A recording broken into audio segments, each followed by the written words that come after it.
Hello and welcome to Auspol Explained. I'm your host David, and today I'm going to be doing something a little bit different. I'm going to be trying out the practice test to become an Australian citizen. If you're unaware, if you want to become an Australian citizen and you weren't born here, you have to go through an interview and a practice test. This tests your English competency as well as your understanding of Australian values. I fortunately was born here, so I never had to take a test. It's not like when I turned 18, they're like, now prove it. Prove to me that you've learned a single thing about Australia. And I would have been like, I know lots about sheep, because that is, sheep is just a thing that we all learn about in school. We all do. Okay, so I have a laptop here and I'm going to be going through the Australian Citizenship practice test. Okay, so a passing grade is I need to get at least 75% of the questions correct, as well as all of the Australian values ones. I haven't prepared, I haven't looked at the questions beforehand, so fingers crossed I don't fail it, and hopefully I get more than 75% correct. Otherwise, this is a bad learning experience for everyone watching, but also Peter Dutton comes to my house, kicks down the door, and then ejects me from the country via sort of like a cannon that's like painted with the Australian flag colours. So fingers crossed it doesn't happen, because I like living here. You can play along at home, by the way. If you have like a pen and pencil, feel free. There's multiple choice. Or if like you're on a desktop, you could potentially use your phone to mark like 1, 2, 3, blah, blah, blah. And fingers crossed, we all get through this without Peter Dutton coming to our homes and ejecting us from the country. Okay, so the Australian Citizenship Practice Test. Welcome to the Australian Citizenship Practice Test. It has been updated. This is boring text. Okay, so the first question is, what do we commemorate on Anzac Day? A, the landing of the Australian and New Zealand Army Corps on Gallipoli, Turkey during World War I. B, the arrival of the first free settlers from Great Britain. C, the landing of the first fleet at Sydney Cove. Well, the answer is obviously A, because that's the only one that mentions the Australian and New Zealand Army Corps, which is what the acronym stands for. Question number 2 is, what are the colours of the Australian Aboriginal flag? A, black, red and yellow. B, green, white and black. C, blue, white and green. And the answer is A, it's black, red and yellow. Fun fact about the Aboriginal flag, it is actually copyrighted by its creator, Harold Thomas. So it was created in 1971. Thomas holds the copyright. So this means that a lot of companies are not actually legally allowed to use it, even though the federal government is. Number 3, what is the Commonwealth coat of arms? A, the national anthem. B, Australia's national flower. And C, the official symbol of Australia, which identifies Commonwealth property. So I believe that would be C, because it's the thing with the kangaroo and the emu. Both animals that can't move backwards, apparently, is what I was always told. Is that true? I don't know. Are you a biologist, or have you just seen a kangaroo go backwards? I believe they can't walk backwards, but they might be able to jump backwards, right? Question 4. What happened in Australia on 1st of January 1901? Lots of things, but A, the Australian Constitution was changed by a referendum. B, the separate colonies were united into a federation of states called the Commonwealth of Australia. And C, the Australian and New Zealand Army Corps was formed. No idea about C. The answer is B, by the way, I hope. A does sound kind of likely if you're only vaguely familiar with it, because it's like, oh, the Constitution was changed by referendum. The Constitution was created by a series of referendums that were like, hey, do you approve of this Constitution? And some states had to vote on it twice because they weren't all in an agreement, and all states needed to agree before we got to become a federation. So the wording of the Constitution has actually taken a lot of examination and a little bit of revision before 1901. Anyway, question number 5. What is the capital city of Australia? A, Brisbane. B, Canberra. And C, Perth. Well, wouldn't it be nice if it was Perth? Because I live there, and it would be nice if I got to see politicians roaming in the wild just down Hay Street and be like, hey, can I interview you, please? The answer is B, Canberra. Fun fact, Robert Menzies, the longest serving Prime Minister of Australia, he once wrote a poem He actually wrote lots of poems just for fun. He wrote a poem once about how much he didn't like Canberra because it was underdeveloped at the time. He was like, oh, Perth must be wonderful. And I'm like, oh, thank you, Menzies. Question number 6. Which of these is an example of freedom of speech? Something that we don't have as an explicit right, by the way. It's not in the Constitution. It's an applied right of political communication. And I am working on a video about that. A. People can peacefully protest against a government action. B. Men and women are treated equally in a court of law. And C. Australians are free not to follow a religion. I mean, the answer is A. But I feel like C also works, you know?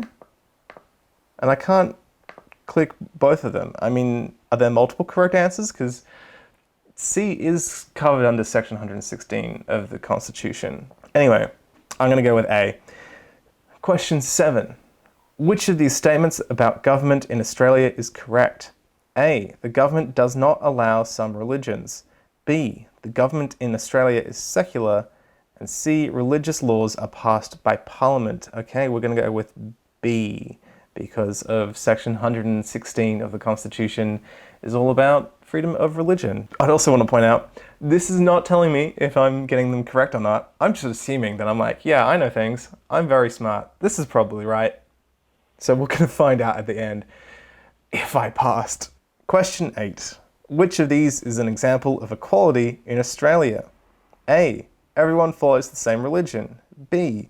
Men and women have equal rights. And C. Everyone belongs to the same political party. We have lots of different political parties, so I'm going to go with B. Men and women have equal rights. Question 9. Which of these is a responsibility of Australian citizens aged 18 and over? A. To attend local council meetings. Gosh, that would be boring to some. Maybe not me.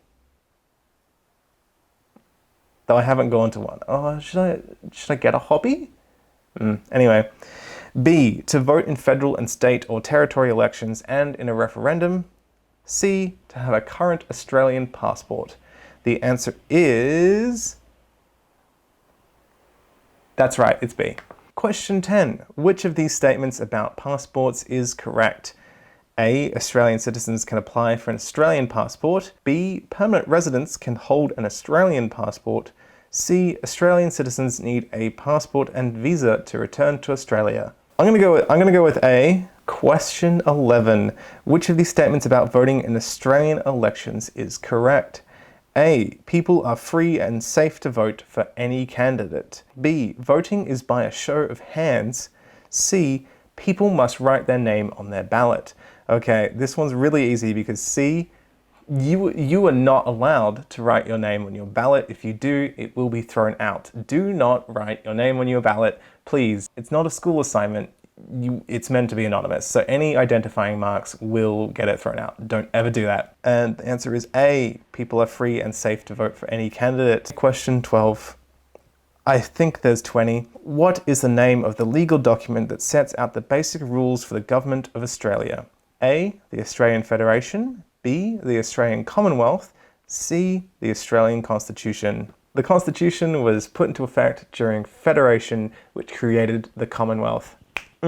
Question 13. What is a referendum? You would know this if you'd watched my video all about referendums. A vote to change the government. B, a vote to change the Australian Constitution. And C, a vote to change the Prime Minister. The answer is a vote to change the Constitution. It is the only mechanism in which we can change the Constitution. Question 14. Okay, so which arm of government has the power to interpret and apply laws? We're getting into some big technical words. Okay, A, legislative, B, executive, and C, judicial. Okay, so the legislative part of the government has the power to create laws. So I just want to say, I think the answer is judicial. This the whole point of this channel is to explain. Okay, no, the answer, I'm going to go with judicial. Judicial is judges, like police and whatnot. So the legislative branch of government creates laws. The executive puts it into effect. So like the Governor General, for example, uses executive power to sign laws into being. And then C, judicial, would be the judges, like say like the High Court, which would then interpret the law to see if it's constitutional, and then like state judges or whatever would apply the like actual practical elements of laws, like especially in sort of like criminal or civil cases. Neat. Now that we've definitely determined that I know how the law works, question 15. Which of these is a role of the Governor General? A, the appointment of state premiers. B, signing all bills passed by the Australian Parliament into law. And C, the appointment of the head of state. The answer is B. The appointment of state premiers is governors, not governor generals. The governor general is a federal position and so appoints the prime minister instead of premiers. They cannot appoint the head of state because they are appointed by the head of state, the Queen. Okay, question 16. I feel like we're getting near the end. Which of these statements best demonstrates Australian values about freedom of expression? A, everyone can peacefully express their opinions within the law. B, people with different views from me need to keep quiet. Shut up. Shut up. C, only approved topics can be discussed. It seems a bit logical to say that the answer is A. Question 17. Should people in Australia make an effort to learn English? This sounds like an opinion. A, people in Australia should speak whichever language is most commonly spoken in their local neighbourhood. B, there is no expectation to learn any particular language in Australia. C, yes, English is the national language of Australia and it helps get an education, a job, and to integrate into the community. Unlike the previous questions, this sounds a bit like it has, how do I put this? Value judgment? It seems a bit of like an opinion. I know what the question wants me to answer, because you see, the thing is that this test and the accompanying interview does have an element of English competency to it before you can pass. Is this the most contentious question in the test? I'm going to say people in Australia should speak whichever language is most commonly spoken in their local neighbourhood. Okay, so I do want to pass this test, but I also want to dissect this question a little bit, because you see, saying B, there is no expectation to learn any particular language in Australia, is sort of correct in the sense that, like, so long as you can get by, you can get by. There's a lot of like translation and language support for a lot of government services, like the AEC and Human Services provide interpreters, and also like the website in multiple languages. So it is quite possible that you could come to Australia and not know much English, though I feel like C is very much the leading question to be like, yes, this one's right, because English is the national language of Australia, and it does help get you an education, a job, and integrate to the community. That's not necessarily what you have to do to live in Australia, because A, people can speak whatever is most commonly spoken in their local neighbourhood, and if you live in a neighbourhood that has lots of people from the same ethnic background as you, then it's quite possible to integrate to that community just fine. And so doesn't feel like any of these answers are actually more correct than the other, though I'm sure that the quiz thinks that one of these is more correct than the other. So I'm gonna bite the bullet, and I'm gonna say B, just because it is the most neutral. Basically, I'm just saying that the B is the most neutral, and as a channel that tries to be neutral on political issues, that is the correct answer to me. Saying that there is no expectation does not mean that there is no benefit to learn English. As you know, you can see, it does help you get an education and a job, but it also, I think, is not a necessity, because lots and lots of citizens have managed to come here and do just fine without the same level of English competency that you and I might possess. So I'm going to go with B. I'm going to stick with that. And the quiz is going to tell me I'm wrong later on. That's fine. Question 18.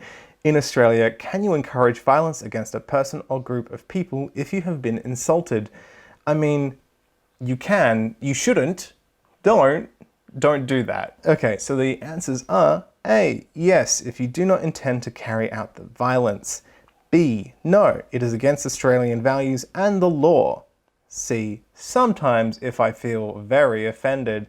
I'm gonna say no, don't do that. It's against Australian values and the law. Question 19. Should people tolerate one another where they find that they disagree? And the answers are A, it is against the law to disagree with one another. Wouldn't that just make YouTube comments just not a cesspool? Just imagine. I'm sorry. You've said something mean to me in the YouTube comments. That's against the law. I will now have you arrested. B, no. People only need to treat each other with respect if they agree with one another. C, yes. Peaceful disagreement reflects Australian values in relation to mutual respect. That's really nice. I'm going to say C, and I'm going to pretend that everyone in this country gets along, which they don't, which is unfortunate, but come on, guys. The quiz says that it is Australian values to have mutual respect with each other. So just do it! Okay, question 20. Which of the following is an example of contributing to the Australian community? A, volunteering or fundraising for charity is a great opportunity to strengthen our community. B, I should not make any effort to get to know other people.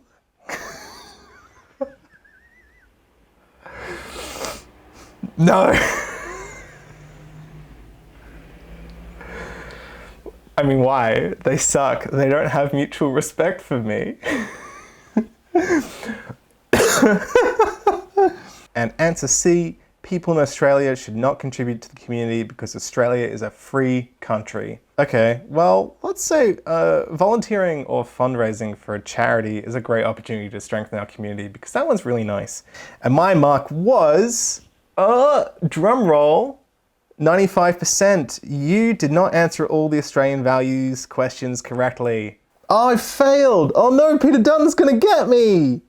Oh no. My mark was 95%. I did not answer all the Australian values questions correctly. This means I failed the Australian citizenship practice test. Please try again. The pass mark is 75%. And you must answer all the Australian values questions correctly. Oh no! Question 17. Should people in Australia make an effort to learn English? The answer is C, yes. And you have to actually get that one correct to pass this test. Unfortunately, Peter Dutton is coming for me. I only have a limited amount of time left to say thank you so much for watching. Peter Dutton is coming to get me. He's going to knock on my door at any moment now. He's going to grab me and fling me into the sun. He's gonna throw me off into some other nearby country, maybe Indonesia. It would be nice to visit. I've been to Bali. It's very pretty. Subscribe for more content that I will be delivering to you from an unknown country, depending on where in the ocean I land. If you would like to take this practice test yourself, even though I have just given you all the answers, you can find a link in the description. Comment down below if you managed to play along at home and whether or not you passed or not. Let me know. Thank you so much to everyone who supports me on Patreon. You too can support me for as little as $1 or $2 per video, or $3,000 if you're super rich. That is actually an option, where you can see videos like this early as well as get bonus content. Well, it's been great being an Australian citizen just by sheer luck of being born here for the past 28 years. But unfortunately, I did just test my Australian knowledge and I'm just not 100% with the Australian values apparently. And so I guess it's time to leave. Hey, England, if we go back far enough, I'm basically English, right? So like, hey, England, you like immigrants, right? Can I come? I know the language, which is great because it helps me get an education, a job, and integrate with the local community, as I have been informed by this quiz. Anyway, thank you so much, and I'll see you next time.